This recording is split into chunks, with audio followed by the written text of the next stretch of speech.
الأقصى ويخبر للي ما عرف قصة عروبتنا فقط للوصف. ناموا عربنا وناموا كل المسلمين، تتفوقوا بالنوم على أهل الكهف. وين العرب وين؟ الشعب العربي وين؟ الغضب العربي وين؟ أمة المليار الربيع العربي وين؟ الخليجي وين؟ يا قرضاوي وين؟ والسوداسي وين؟ والعرعوري وين؟ حسن نصر الله وين؟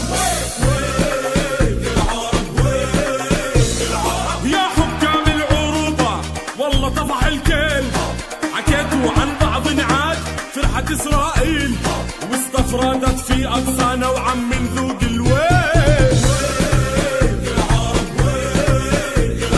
يا حكام العروبة الحكي ما بيفيد، زهقنا والله وملينا خطاب وتنديد، قالوا ما بيفل الحديد إلا الحديد.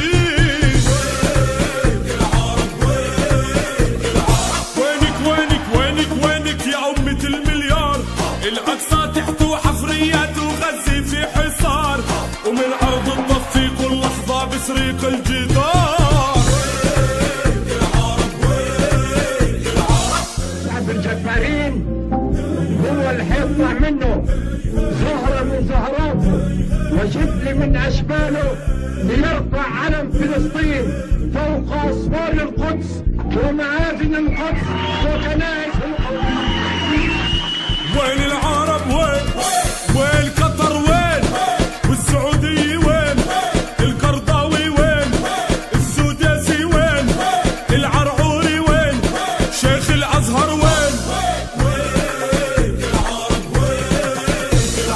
شيعة سني وشيعة يسار ويمين، هذا بيدعم هان وهذا برضو بيدعم هين، واللي بيحصل فينا قولوا لمصلحة مين؟ نفسي يطلع شيخ ويفتي يحرر الأوطان، ويفتي لكل مسلم يجاهد ضد العدوان، مش يقعد يفتي لمصلحة فلان وعلان. كل يوم بتطلع فتاوي عم بتفتتنا، بتفرقنا عن بعضنا وعم بتشتتنا. يا شيوخ العروبة